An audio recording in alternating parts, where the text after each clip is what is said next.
Muito boa noite a todos, muito obrigado a você que nos acompanha, você que sempre é aqui conosco, nos dando o prazer da sua companhia e sempre pronto a ouvir tudo aquilo que a gente tem a apresentar. O programa Me Conta uma História, histórias que você não vai ver escrita nos livros, mas que a gente está sempre disposto a contar. Hoje, com a presença ilustre do professor Gilberto Oliveira, aqui conosco para me contar a história de vida dele, uma história bacana que vale a pena a gente ouvir.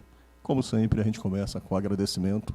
Muito, muito obrigado a Deus por nos permitir fazer aquilo que a gente gosta, fazer dedicando especialmente para você. Um grande abraço para todos e vamos seguir. Como vai, professor? Tudo em paz? Boa noite, Silvio Santos. Para mim é uma grande satisfação estar aqui no estúdio da Rádio Metrópole de Aracaju. E uma satisfação imensa vê-lo pela primeira vez, né? Conhecer a sua pessoa, apesar que já o conhecia de nome, certo? Uma pessoa famosa que já esteve assim em Malhador por alguns dias. E estou aqui muito contente, né? Com o pessoal aqui do estúdio. Estou me sentindo muito confortável e realmente espero que seja um programa produtivo esse nosso bate-papo que nós teremos, né? A respeito de minha vida como escritor, como professor, e por aí nós vamos conversando. Ok. Professor Gilberto, que é escritor, tem obras produzidas, já pôde colocar aqui para nós algumas coisas que eu vou ler para vocês agora. Gilberto Rodrigues de Oliveira, que como escritor assina as obras como Gilberto Oliveira, nascido na zona rural de Malhador, alfabetizado aos 11 anos de idade, completou 15 anos e em seguida mudou para Guarulhos, município da Grande São Paulo, e lá deu continuidade aos estudos, fazendo ensino médio, ensino fundamental, aos 20 anos fez teste no Bradesco, onde seguiu uma carreira durante um bom tempo. Depois disso, retornou para Sergipe, cursou letras na nossa UFS, ingressou no magistério do Estado, lecionou em alguns colégios da região, ali próximo de Malhador, e hoje está aqui como escritor, falando para nós das obras que ele já produziu, sendo ele membro da Academia de Letras de Teófilo Otoni, em Minas Gerais. Professor, indo lá para o comecinho, diz para mim, como foi o início da sua vida em Malhador? Silvio, eu nasci na zona rural de Malhador, no povoado chamado Siebra. E a minha vivência, nos primeiros anos de vida, foi com a roça. Meu pai era agricultor. E eu tive toda aquela experiência ali de lidar, né, com a roça, criação de animais, né, essas coisas todas inerentes ao mundo rural. Então, eu sou um tabaréu. Nesse sentido, eu sou um tabaréu e não tenho nenhum assim, receio de falar isso, né, porque eu venho da roça e eu tenho orgulho de dizer sobre esse passado, né, e serve até de incentivo para muitos agricultores que estão me vendo neste momento de Malhador, porque Malhador é um município que tem vocação agrária, sim, né? Sim. Haja vista que nós somos, inhame, né? Isso mesmo, nós somos grande produtor de inhame do Nordeste e, quem sabe, até do país, né? E hoje, não tanto como já foi, mas nós somos assim, temos uma cultura variada, né? De banana, de mandioca, de amendoim, certo? Inclusive a gente vê muitos nas feiras livres por aí, muitos feirantes que vêm da cidade de Malhador, né? É verdade. A gente tem visto isso, né? Malhador é um celeiro do estado de Sergipe. É uma terra interessante porque quando a gente chega em Malhador, que a gente observa aquelas pequenas propriedades, né, que parece até que é uma obra de arte, né? Assim, os terrenos, que um cultiva banana, outro cultiva inhame, outro cultiva mandioca. Então, se você chega num lugar elevado, você tem uma imagem, uma coisa linda, né? Então, quando eu saio daqui de Aracaju, que pega assim uns pontos mais elevados, que olho para os vales e que eu enxergo aquelas plantações, eu fico encantado com aquilo, Silvio. É uma coisa muito bonita. Diz uma coisa para mim, professor. Além da questão de onde o senhor nasceu, provavelmente o senhor deve ter tido essa experiência de brincar subindo em árvore, Bastante. mergulhar nos rios, muito, fazendo aquelas aventuras lá de montar no animal no pelo, sem nem se preocupar em colocar cela, né? Fiz bastante isso aí. Você falou aí de nadar no rio. Eu lembro que lá próximo ao Siebra, onde nós morávamos, existia uma área alagada, existe, né? Chamada várzea. E na várzea há muitos barreiros, porque as pessoas fabricavam telhas, tijolos, utensílios domésticos como potes, panelas, fornos para casa de farinha, e formava aquelas lagoas imensas. Aí o que acontecia? Meu pai dizia, olha, se você for lá, eu vou te pegar e vou trazer você até aqui pela orelha. Mas é difícil controlar criança. Teve que pegar né? muitas vezes, né? Uma vez ele foi, e nós estávamos dentro da lagoa, né, se batendo lá naquela água, e ele chegou assim, com o relho no ombro, aí todo mundo ficou paralisado. Disse, não é hoje, não tem jeito. Mas não era. Ele ia pegar o animal que estava no pasto. Sua sorte. E estava de bom humor, porque ele olhou para a gente sério, estava fumando, né? Olhou para a gente sério e saiu.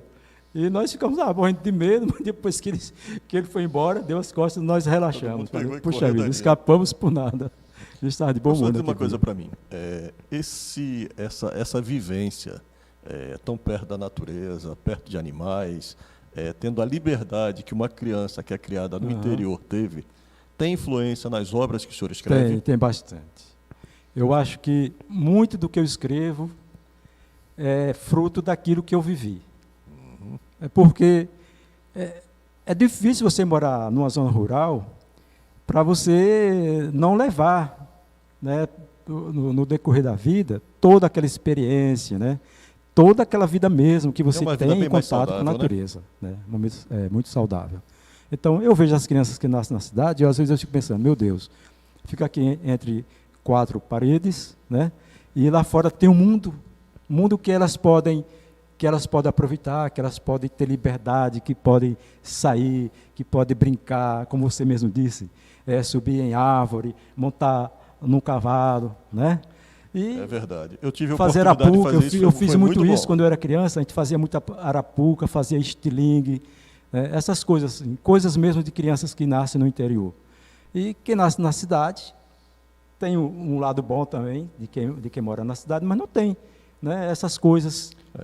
Seria bom se de vez em quando fizesse uma pergunta, né? É verdade. Quem mora na cidade fosse para o campo, quem está no campo fosse passar um tempo na cidade. Foi que eu fiz, para né? ver as diferenças, né? Foi que eu fiz. O senhor percebeu isso, já com pouca idade, o senhor procurou misturar as duas coisas. Bom, aqui no nosso chat, os nossos internautas estão aqui participando. Que legal. E o primeiro deles, adivinha quem é?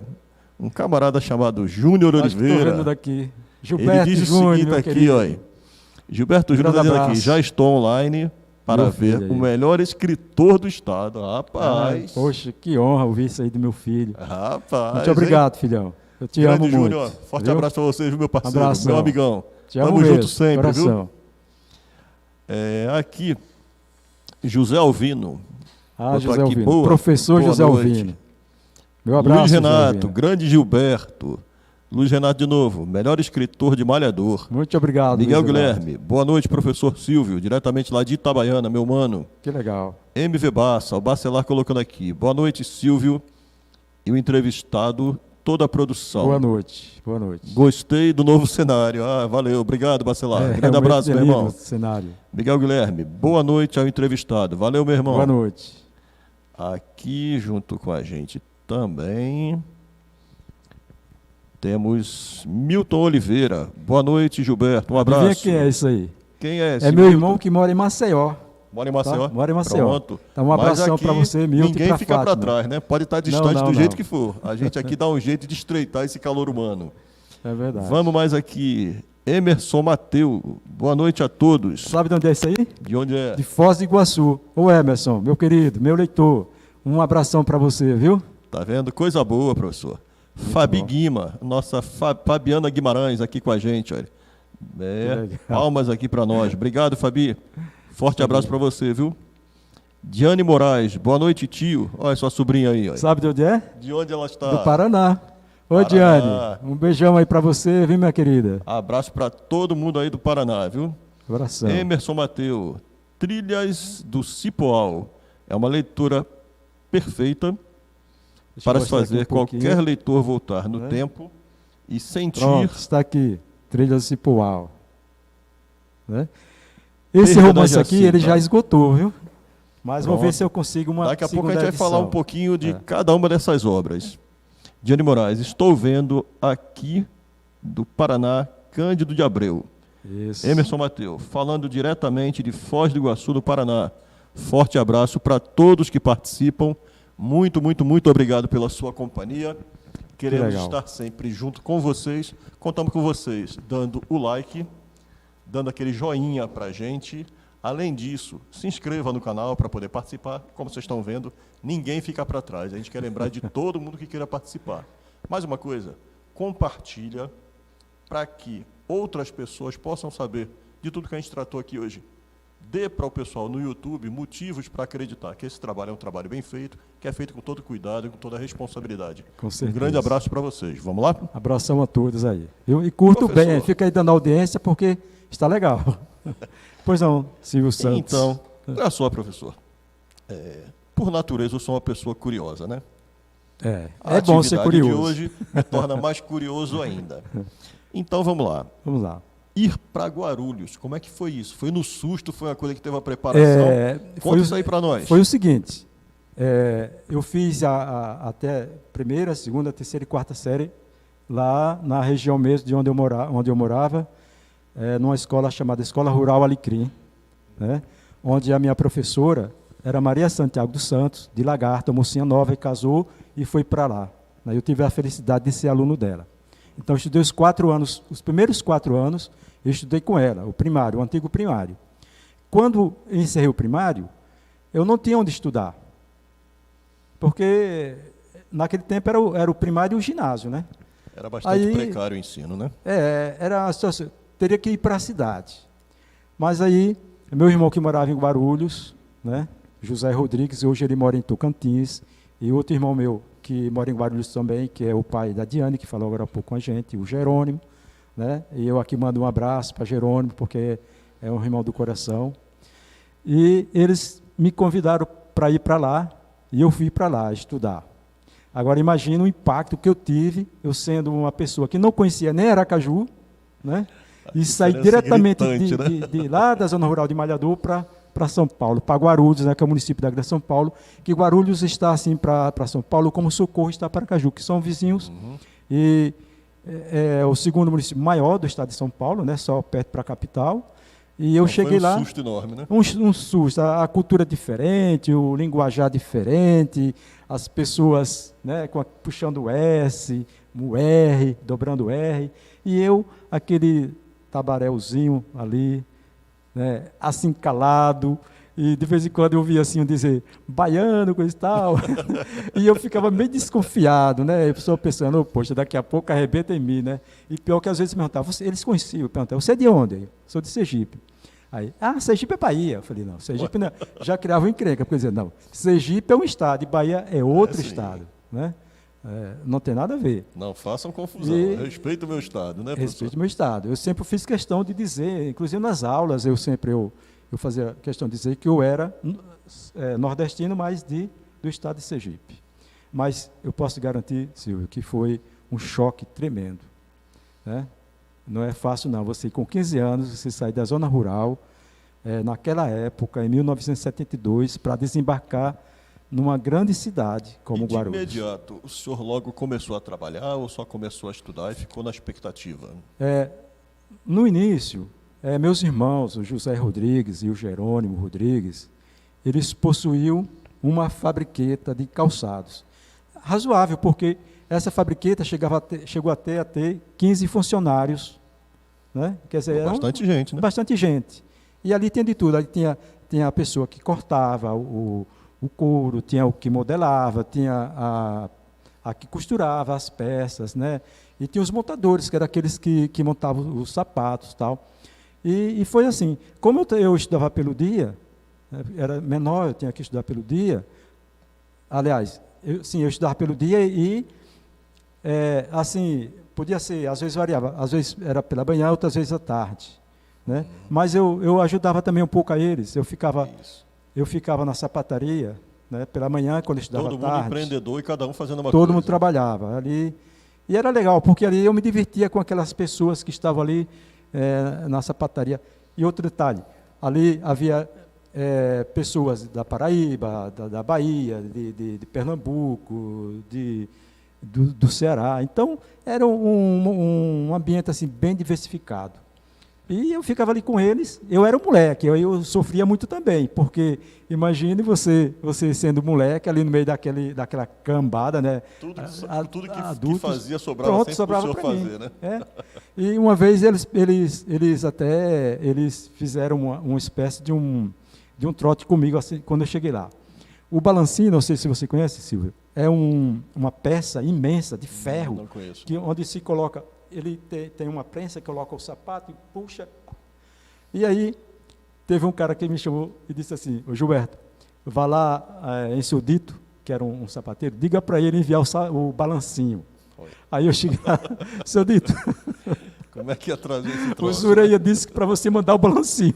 Ele olhou para mim, o que, rapaz, você está brincando comigo? Eu falei, não foi eu não, foi o Zureia. Aí depois eu não sabia o que era balancinho. Aí me falou, o balancinho é esse daqui, ó. Então, tem essas coisas. Professor, diz uma coisa para mim. Como é que foi, naquele tempo, trabalhar no Bradesco? Olha, foi um momento muito gratificante, especial da minha vida. Antes de eu ir para o Bradesco, eu trabalhei de office boy no Hospital Adventista de São Paulo, 6 meses. E foi bom também porque office boy... Se movimenta pela cidade, se movimenta. Eu conheci São Paulo inteira, locais, né? Eu saía ali pelo centro e depois eu ia para os bairros assim meio periféricos de Santo Amaro, Jaçanã, Vila Matilde. Eu andava muito. E haja tênis, né? Para office boy. E eu ganhava o salário. Era o salário 1.000 cruzeiros, registrado em carteira. Aí eu fiz amizade com outros boys, porque a gente faz amizade porque a gente chega no banco, às vezes tem assim um que está lá na fila. Eu sei que é isso, um guardava o lugar na fila do outro. Isso, guardava o lugar e quebrava galho. Rapaz, eu tenho várias coisas para pagar hoje, daria para você dar um jeitinho, fazer isso aí para mim e tal.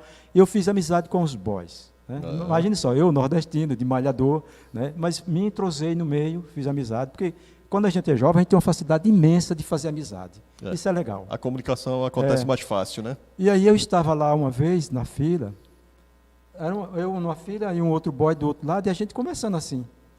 E a fila andou, nós somos atendidos, e quando eu saí, ele disse assim para mim, você está sabendo que o Bradesco vai abrir uma seleção aí para escriturário? Eu falei, não estou sabendo não. Ele falou, rapaz, amanhã é o último dia. Lá na Avenida Ipiranga, na agência Nova Central, vá lá e se inscreva logo, porque era um teste seletivo, não tinha negócio de ter assim um indicador para você entrar lá, era um teste seletivo. Lá não tinha que ir, né? Tinha que ter capacidade. Aí eu resolvi minhas coisas e corri antes de fechar o banco, eu corri, e quando eu cheguei lá, subi a um determinado andar, e lá fui atendido por uma moça, uma recepcionista, e eu me informei com ela, ela disse, realmente. Aí pegou meu nome e disse, olha, dia 2 de maio, que foi 1987, vai ser o exame, pela manhã, você compareça. Aí tudo bem. Aí dia 2 de maio eu estava lá e fiz o exame. 2 dias depois eu recebi o resultado, eu tinha sido aprovado. Oh, coisa boa, mas a alegria foi imensa porque eu ganhava um salário e como escriturário ia ganhar 2,5 salários. Coisa boa. Fora outras gratificações. Mais do que dobrou o salário, né? Mais do que dobrou. E aí eu trabalhei no Bradesco 4 anos e 7 meses. Comecei como escriturário, depois fui promovido a chefe de seção, porque no Bradesco naquele tempo, o caixa executivo era chefe de seção.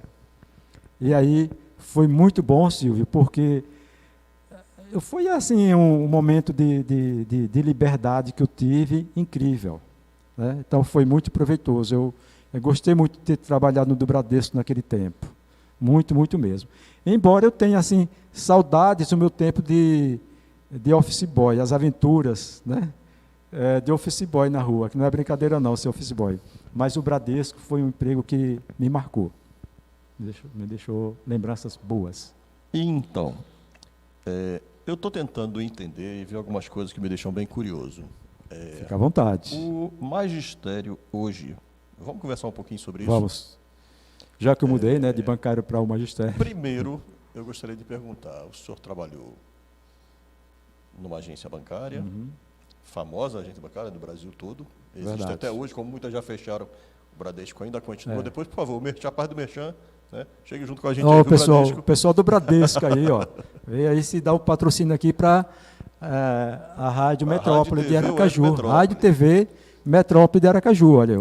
Veja só, um comercial desse. Depois disso, o senhor trabalhou no magistério, hoje o senhor é escritor. Certo. Qual dessas carreiras, qual dessas atividades o senhor se sentiu melhor, se sentiu mais completo? Silvio, como eu acho que desde assim, de criança, assim, quando eu comecei a me entender como adolescente, eu já tinha assim, vontade de escrever.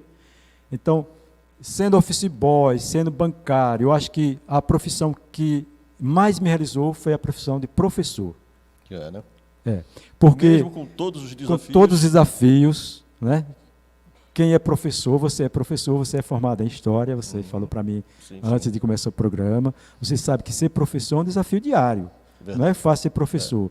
É aquela profissão que não falta trabalho em casa, porque você está de folga, né? De folga é meio entre aspas, porque você tem provas para elaborar, você tem prova para corrigir, você tem planejamento de aula, você tem tantas coisas, atividades que o que falta é tempo para professor.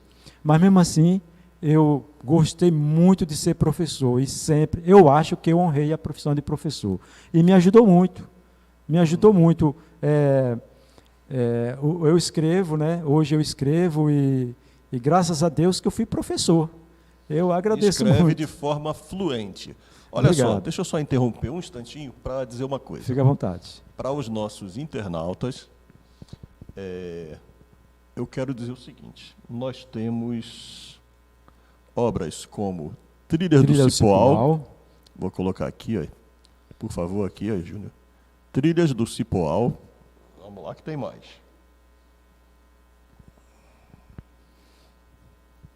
Esquina do Arco-Íris. Esquina do Arco-Íris. Ficou melhor assim, Júnior? Esquina do Arco-Íris, ok. Estou eu dando trabalho para o Júnior aqui, ó. Júnior Ledo aqui, ó, na produção, dando essa força aqui para a gente. Aqui, ó, Esquina do Arco-Íris. E aqui a gente tem... A produção está ficando... Vereda das Flores e Outras Crônicas. Isso pra mesmo. Cá. Aí.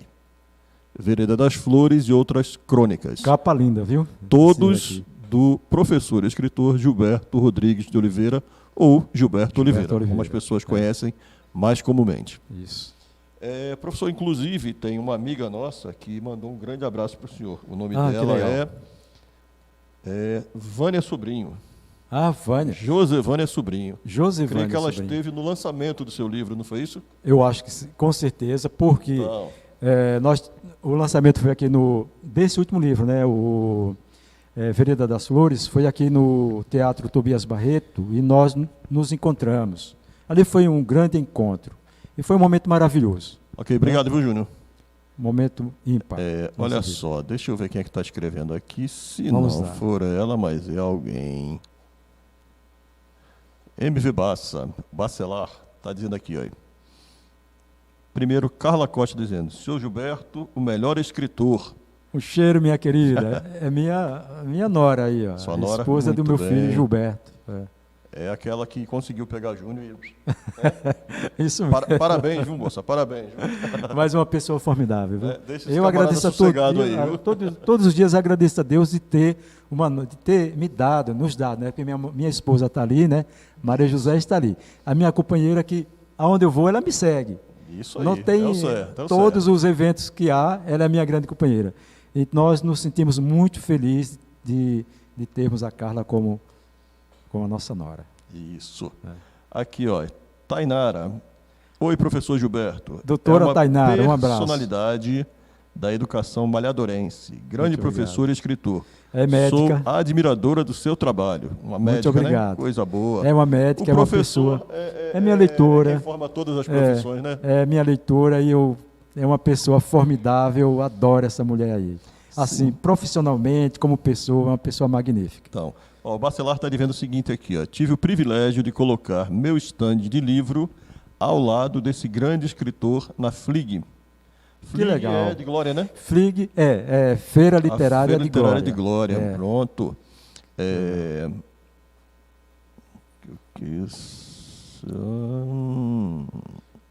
Sua vista tá boa, viu? Porque eu não e tô escritor. conseguindo. Sou admirador do seu trabalho. Josevânia Sobrinho Santos. Olha ela aí, ó. Pronto, Josevânia. Eu disse Um que não ia abraço, esquecer, Josevânia. né? Tá aqui, ó. Boa Cheiro, noite a minha querida. todos os presentes e os que assistem o programa. Parabéns, noite. professor Gilberto. Muito Tive obrigado. o prazer de conhecê-lo na FLIG. Que legal. Adquiri sua obra Trilhas do Cipoal. Indico a Isso. leitura. Aqui a gente tem Monique Oliveira. Minha filha que Gilberto mora em Glória. Oliveira, grande escritor Um cheiro, sergipano minha filha. da Um atualidade. cheiro, te amo. Cheirão. Te amo mesmo. É isso aí, Monique. Garanta que a mesada vai estar lá certinho no final do mês, viu?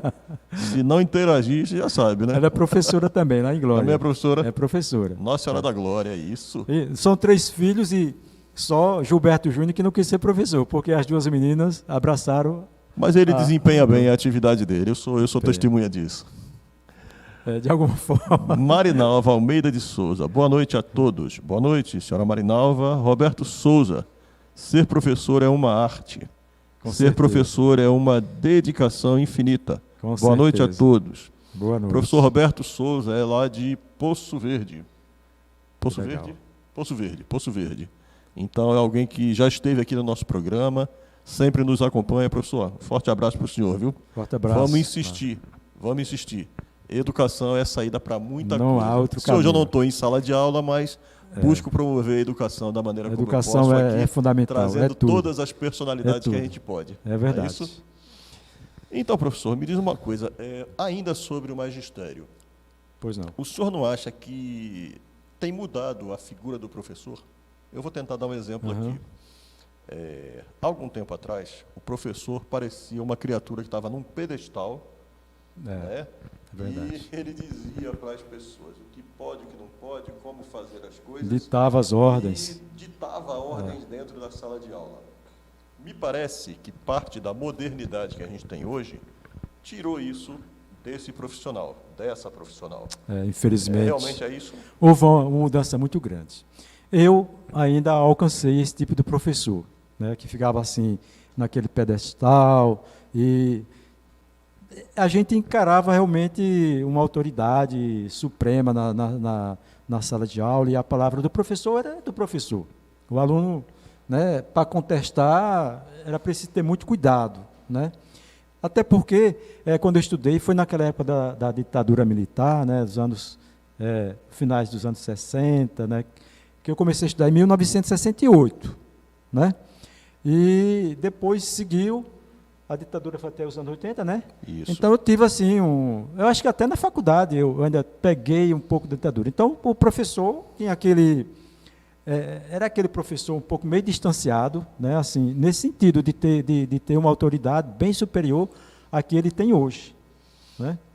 Então, eu acho que as coisas mudaram muito. E eu como professor, vivenciei isso, porque no meu começo, como professor, em 1985, a situação era totalmente diferente de quando eu saí em 2014. Né? Professor, veja só, a modernidade, o uso das tecnologias da informação tem um certo avanço, mas também significam, de alguma maneira, um desafio a mais para o professor. Verdade. Vamos lá. O professor aprendeu a fazer videoaulas quando a pandemia, no seu auge, impedia que houvessem as aulas presenciais. Eu vi isso muito lá em casa, minhas filhas sofrendo, porque muita gente pensa, Silvio, que dar aula assim à distância, por intermédio de videoaula, que é coisa fácil. Não é não, viu? Não, Elas sofreram muito mesmo, muito. E eu vi, eu não estive lá, assim, fazendo na prática, mas eu vi o sofrimento de minhas filhas. Então, é complicado. Por outro lado, tem uma outra questão, né? Hoje, qualquer aluno, minha filha tem 11 anos, ela tem o celular dela, o professor está lá, a professora está lá, mostrando o conteúdo da aula que tá em pauta, que estão tratando naquele momento, e ela no celular pesquisa tudo.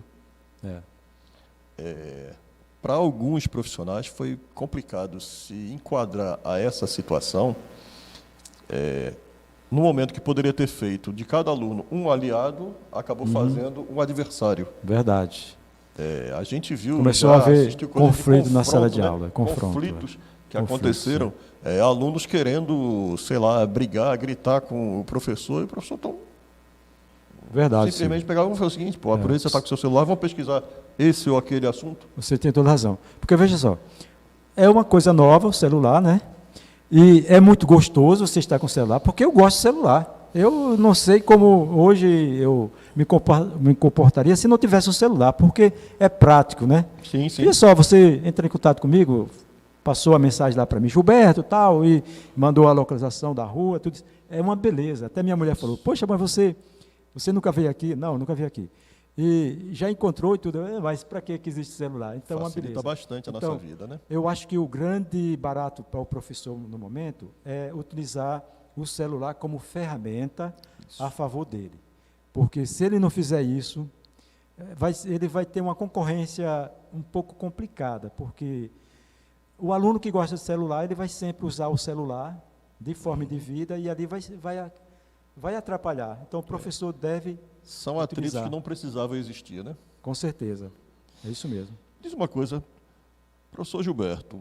Pois não, Silvio. Escrever para o senhor um dom ou é algo que o senhor foi desenvolvendo ao longo da vida?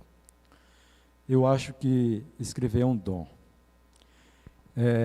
Eu digo isso porque já conversei com várias pessoas e essas pessoas já falaram assim para mim: Gilberto, eu tento escrever, mas não consigo.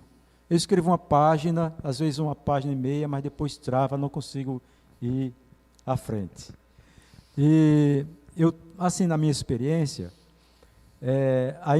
ainda quando eu estava nas primeiras séries primárias, eu já escrevi alguma coisa. Eu comecei a escrever poeminhas de cordel, porque eu lia muito cordel. Ou melhor, minha mãe lia. Minha mãe lia cordel no tempo que eu não sabia ler, porque eu entrei na escola com 11 anos, então a gente ficava ali ouvindo que ela pegasse o folheto de cordel e ela ficava lendo para a gente. Só que ela cansada do dia, das tarefas do dia a dia, uma mulher com vários filhos, aquela luta da roça, tudo. Então ela lia um pouco, aí cochilava, sob luz de candeeiro, né, da lamparina. Aí ela dizia: hoje não dá mais não, deixa para amanhã. Às vezes, amanhã ela não lia, ela estava a ter outros afazeres, ela não conseguia ler. E aquele era como uma novela, deixava assim um suspense na gente. Mas aí, aos 12 anos, eu fui alfabetizado. E o que aconteceu? Eu tomei o lugar de minha mãe.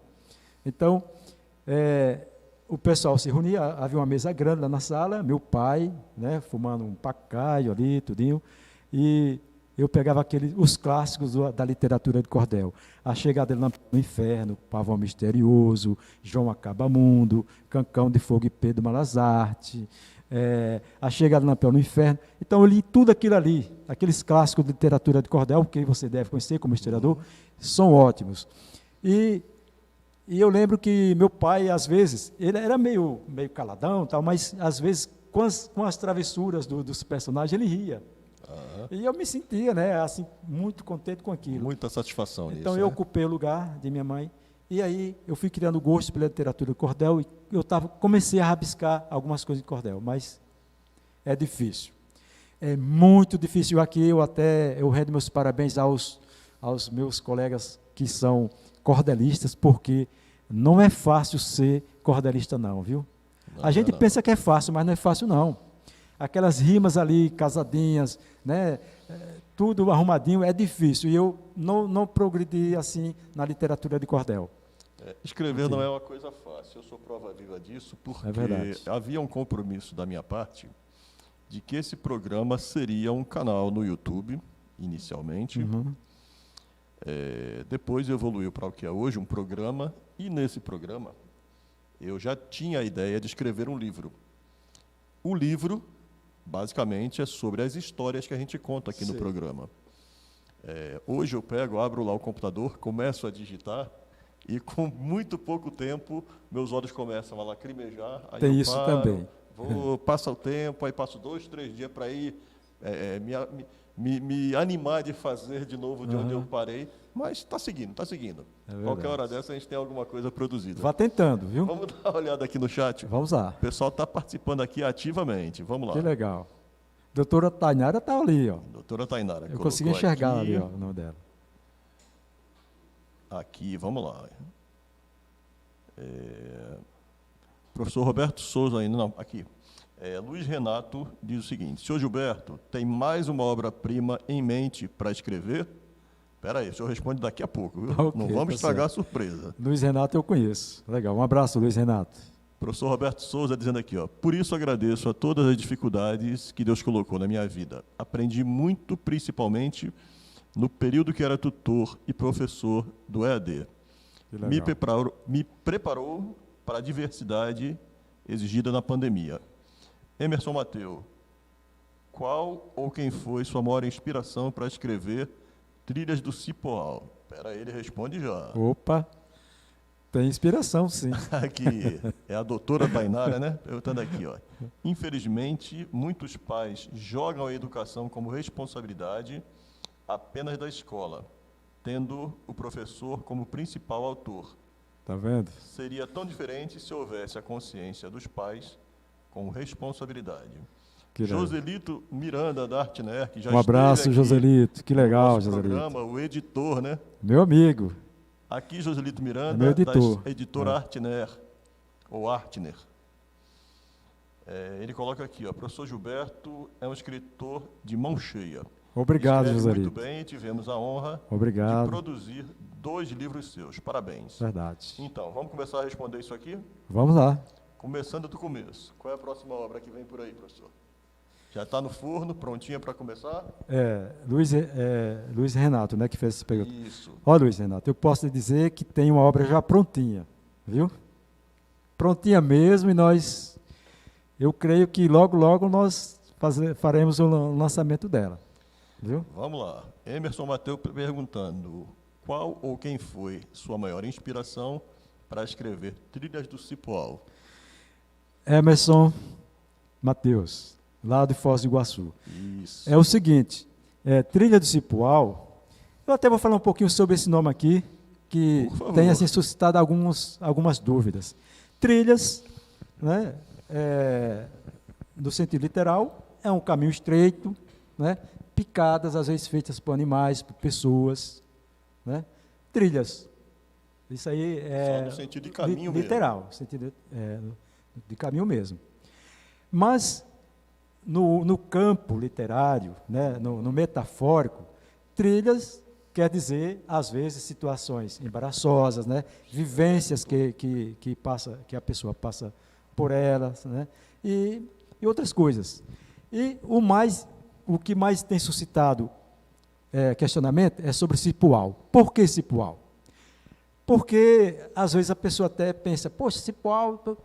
Mas veja só, primeiro que esse nome aí, Cipoal, tem a ver com a propriedade do personagem principal do romance, que chamava-se Sítio de Cipó. Então, os leitores, né, aqueles que já leram o livro, sabem que há uma propriedade, né, onde a personagem principal circula, vive no seu ambiente, que chama-se Sítio de Cipó. E ali acontecem coisas do arco da velha, né, como o povo diz.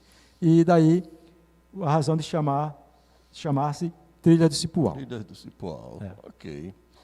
Mas esse nome aí, ele pode ser entendido tanto no literal como no plano metafórico, viu?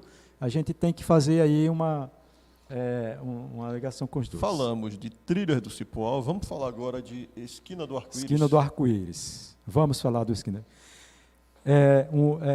Esquina do Arco-Íris também, as pessoas têm me perguntado muito, né? Umas até perguntam, por que esquina do arco-íris? Ora, arco-íris não tem esquina, mas aqui tem. Quem lê este livro aqui vai encontrar vai saber onde é que fica a esquina do arco-íris, né? E eu vou adiantar, né? Eu espero que não chateie o leitor, mas a razão do livro ter esse título, Esquina do Arco-Íris, é porque no enredo existe um ambiente que é um hotel, né? Que chama-se Arco-Íris. Pronto, não precisa dar mais spoiler. Aí eu não vou falar mais nada. Agora o pessoal vai também vai adquirir o perder livro para o gosto saber. de quem for ler. Mas Arco-Íris aí tem a ver com hotel, viu? Pronto. Vereda das Flores e Outras Crônicas. Esse aí é meu filho caçula, Vereda das Flores. Eu gosto muito deste livro. É o caçulinha da família. Né? Este livro aí é um resgate da memória eu acho que de uma das primeiras professoras que chegou lá na região do Alecrim, que é um povoado de Malhador. Também povoado de Malhador. E há uma dúvida se ela chegou em 1920 e 1930. Chamava-se Dona Felizmina. E minha mãe foi aluna dessa professora. Só que essa professora era tão diferenciada, tão especial, que eu me encantei com a história dela. Acabei escrevendo um livro, né? Esse livro aí é Vereda das Flores e Outras Crônicas. E outra coisa, Silvia, eu só a vi 2 vezes. E para você ter uma ideia, quando ela faleceu, eu tinha 13 anos. Né? Mas veja só, o trabalho bem feito de um professor não cai no esquecimento, porque essa Dona Felizmina, pelo que eu colhi de informações para fazer o livro, ela se formou em Salvador, ela fez o antigo pedagógico em Salvador, e aí novinha, como ela pertencia a uma entidade religiosa, mandaram que ela fosse fazer um trabalho missionário, como professora. Então ela foi para essa região lá, da Várzea, que fica ali ligado ao povoado Alecrim, chegou ali Nova e não saiu mais. E ela faleceu naquela região. Então, ela se tornou assim um ícone, né, da educação. As pessoas mais idosas que moram lá no povoado do Alecrim, todo mundo conhece. Né? Eu tive a satisfação, o privilégio de conhecê-la, mas só a vi durante 2 vezes. Mas era uma pessoa fantástica, até hoje eu tenho a mente. Né? Olha só, vamos falar aqui do nosso chat e em seguida a gente vai para o nosso faturamento. Vamos lá. Aqui no chat a gente está vendo ainda outras participações que são de... primeiro, o comentário aqui da doutora Tainara, né? Joselito da Artner dizendo aqui, Joselito Miranda da Artner, de novo... Cristiano Ramos, boa noite, sou de Guarulhos. Neide Lima. Que legal. Eu amo Guarulhos. Para nós, malhadorenses. Júnior, vamos para o faturamento? Vamos faturar. Para você que tem um pet, para você que tem o seu bichinho, seja ele um gatinho, seja ele um coelho, ou seja, um animal enorme, tipo de um cavalo, não se preocupe. A Clínica Veterinária Universo Animal tem para você a segurança e a tranquilidade de cuidar do seu bichinho com todo amor, com todo carinho. A Clínica Veterinária Universo Animal fica ali no Conjunto Marcos Freire 2, próximo do Terminal de Integração. Então, se você quer cuidar e cuidar bem do seu animal, Clínica Veterinária Universo Animal.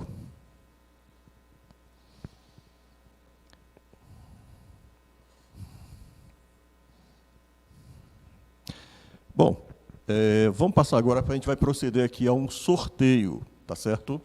A gente tem aqui, vou contar com calma, 1, 2, 3, 4, 5, 6, 7. 7 livros do professor Gilberto Oliveira. Esses livros estão aqui justamente para que sejam sorteados para os nossos internautas. Que legal. E aí o pessoal fique atento. Aqueles que digitarem agora no nosso chat, eu quero, a gente vai escrever, vai anotar, estou pedindo aqui para a Fabiana para anotar para nós, fica anotado ali, e depois você vem receber aqui na rádio, tá? A gente faz questão que você venha até aqui por um motivo simples. Para conhecer uma questão a rádio. de seriedade. A gente quer que as pessoas saibam que você realmente recebeu Um lugar muito aquilo legal, viu? que foi ofertado. Tá legal? Um pessoal que trabalha aqui nos bastidores, simpático, né, bem acolhedor. Né, gostei. Na hora que eu entrei, eu já me senti muito à vontade. Parabéns a vocês, porque é legal a gente se sentir à vontade. Bom, muito bom. Para não dizer que eu não falei das flores, o primeiro que se manifestou ali colocando "eu quero" foi Bacelar. Então aqui para o Bacelar, Trilhas do Cipoal, ok, meu querido? Seu, viu? Vai gostar. Trilhas do Cipoal. Vai gostar muito. Tem do mais romance, gente. Viu? Luiz Renato botou ali também "eu quero". Luiz Renato, para você, que legal. Vereda das Flores. Júnior Ledo está botando ali "eu quero", mais um. Vai dar para ele também. Josevânia Sobrinho. Rapaz, acho que eu não vou entregar para essa menina, não. Josevânia Sobrinho botou aqui "eu quero", viu? Josevânia, esquina do Arco-Íris, viu? Até agora, 4. Tem mais? Se tem mais, entra no chat, se manifeste aí, e daqui a pouco tá aí na sua mão, viu? Agora, tem que vir buscar aqui, tá certo? Sim, eu vou falar um pouquinho. Esquina do Arco-Íris é um romance urbano. É um romance urbano. Ambientado em São Paulo. Tá? Então, São Paulo. Você que queira conhecer São Paulo, porque eu fiz assim um trabalho assim de fazer uma boa localização de ruas, como Rua da Cantareira, Rua 25 de Março, serve Largo como da mapa Concórdia. também, né? Serve, porque eu quando escrevo, eu gosto de ambientar o leitor, para o leitor não ficar perdido, né? Então, o leitor lê e ele já fica sabendo, fica localizado. Ele não fica perdido, certo? Então, perfeito. Se você conhece São Paulo, você vai ler e vai adorar, porque vai dizer, poxa, eu estava ali, eu estive lá, e eu uso muito dessa técnica aí. Eu gosto de ambientar o leitor. Ok. A gente está aqui com algumas participações e eu vou pedir novamente, meus queridos, por favor, entra no chat. Eu posso, não tem problema eu ler aqui para você no WhatsApp a sua participação. Certo, Geraldo? Você é um cara gente boa, gosto de você, meu querido. Mas eu preciso que você entre no chat para eu poder ler a sua mensagem. Eu posso ler aqui no WhatsApp? Posso, claro que posso. Mas seria mais bacana se você participasse com a gente no chat. Que aí eu saberia de certeza que você está participando, está interessado e fazendo o que precisa fazer para estar aqui com a gente, participando do programa. Tá certo? E ainda pode ganhar um livro, né? Pois é, e também ganhar um livro. Que eu nem sei. Ó, Fernando Rocha já botou ali, Josevânia. Está acabando, só tem mais 3. Eu vou dar para vocês aqui, inclusive eu falei para vir buscar aqui na rádio, mas não tinha dado ainda o endereço. A Rádio TV Metrópole Aracaju fica na rua Permínio de Souza, número 437, bairro Cirurgia, Aracaju, Sergipe. Para você se situar melhor, deixa eu te dizer. A rua Permínio de Souza é a rua que fica por trás do Hospital Cirurgia. Tá? Fica mais ou menos no alto da ladeira, como se você estivesse indo em direção à antiga escola, hoje é ao Cefet, né? Ok? Então, vamos lá. Rua Permínio de Souza, 437, bairro Cirurgia, Aracaju, Sergipe. Estamos te aguardando por aqui. Vamos lá. Alguém mais? Neide Lima. Neide Lima, isso aqui também. Eu quero. Pronto. Neide Lima, para você também. Esquina do Arco-Íris. Vai adorar esse romance. Esse romance é muito bom. Olha, as mulheres gostam muito deste romance. Hein? As mulheres gostam muito de Esquina do Arco-Íris, porque é um romance que tem como personagem principal uma mulher. Uma mulher vivida, uma mulher assim, cinquentona, que dá a volta por cima, e as mulheres, poxa, que legal, que perfil legal que você criou. Então, o público feminino tem gostado muito deste romance. Ele tem recebido vários elogios. Pronto, vários muito elogios bem. Mesmo. Mulheres, se mobilizem. Está quase acabando, viu? Fabiana, eu acho que a Fabiana não vai querer, ela não se manifestou, não disse nada, não deu nem um sinalzinho de fumaça, nada. Olha o desespero de Fabiana agora dizendo, eu quero! Então tá aqui, Fabiana. Vereda das Flores. Não deixe de anotar. Só temos mais um exemplar do Vereda das Flores. Para quem será que vai, hein? Para quem, rapaz? Para quem será que vai? Gente, nós temos uma infinidade de coisas. Algumas a gente fala em tom de brincadeira, mas é tudo muito sério, tá? Quando se fala de gente, de pessoas, a gente quer falar de fatos, quer falar de sentimento, quer falar daquilo que é importante para nós. Nós perdemos, entre ontem e o dia de ontem e o dia de hoje, uma grande amiga chamada Acácia. Eu sei que muitas das pessoas que estão assistindo aqui lembram dela, sabem quem ela foi, quem ela é, na verdade, porque na nossa lembrança, no nosso coração, ela vai estar sempre presente. Foi uma pessoa muito bacana, uma pessoa cuja gentileza conquistava todo mundo e alguém que eu quero muito que a família dela agora saiba quem foi essa pessoa. Uma pessoa gentil, uma pessoa honesta, uma pessoa correta, uma pessoa que nunca teve que elevar o tom da voz para falar com ninguém. E, às vezes, quando ela pegava no braço da gente, com toda calma, com toda tranquilidade, dizia, vamos aqui conversar um instantinho? A gente se sentia tão constrangido que fazia o que fosse necessário para se redimir de qualquer coisa que a gente poderia ter feito um pouco melhor e não fez. Para todos os familiares da Cássia, o nosso carinho, o nosso sentimento, o nosso cuidado. E eu digo para você, viva, viva, viva com vontade, como se hoje fosse o último dia que você tem para viver. Faça bem feito as coisas que você tem para fazer. Não se arrependa de fazer o bem. No final das contas, não é para as pessoas que a gente tem que prestar contas. É para Deus, para aquele que nos dá tudo, tudo, tudo. E todas as oportunidades são dadas. Aproveite cada uma delas. Professor Gilberto, estamos chegando ao final do nosso programa. Já no final? Poxa. Uma hora passa rápido, né? Passa rápido, Então, e assim, um papo legal, assim. Eu quero muito que o senhor fique bom. à vontade para os seus agradecimentos, para a sua despedida, para falar para as pessoas que o senhor tem que falar. Essa câmera aqui toda sua. Fique à vontade. Eu quero aqui agradecer a você, Silvio, por ter feito o convite, viu? Estamos às ordens. Muito obrigado mesmo. E quero dizer que estou às ordens também, viu? Tá bom, sempre tá que certo. precisar, estou às ordens. Agradecer ao pessoal que está aqui nos bastidores, as meninas, né? O senhor que está ali por trás, ali, Júnior Ledo, nosso técnico. Júnior, né? Fabiana. O técnico ali. Ali a Fernandinha, né? também. Agradecer a minha esposa que está ali, Isso. né? No ar-condicionado, né? Tranquila agora, porque estava pensando que a gente não ia encontrar a rádio, mas encontramos facilmente. E agradecer a todos aqueles que nos deram audiência. Ao pessoal do Malhador, eu amo o Malhador, quem é do Malhador sabe que eu amo o Malhador, porque quando eu comecei a escrever, teve gente que perguntou, Gilberto, você vai continuar em Malhador, uma cidade pequena, uma cidade de apenas 12 mil habitantes? Eu disse, eu vou, porque Malhador tem sido assim uma fonte de inspiração. Então, e não é tão distante da capital, 49 quilômetros. Isso. Então, eu vou continuar em Malhador, eu tenho apoio do povo de Malhador, espero contar com o apoio de Malhador, assim, não é apoio nesse sentido, que eu não sou político não, mas... Ainda não, né? Não, mas eu não Quem pretendo... sabe, né? Não, 2024 é logo ali, né? não pretendo não ser, não tenho dom para ser político não, porque você tem que ter dom. Mas a forma como o povo gosta do meu trabalho, né?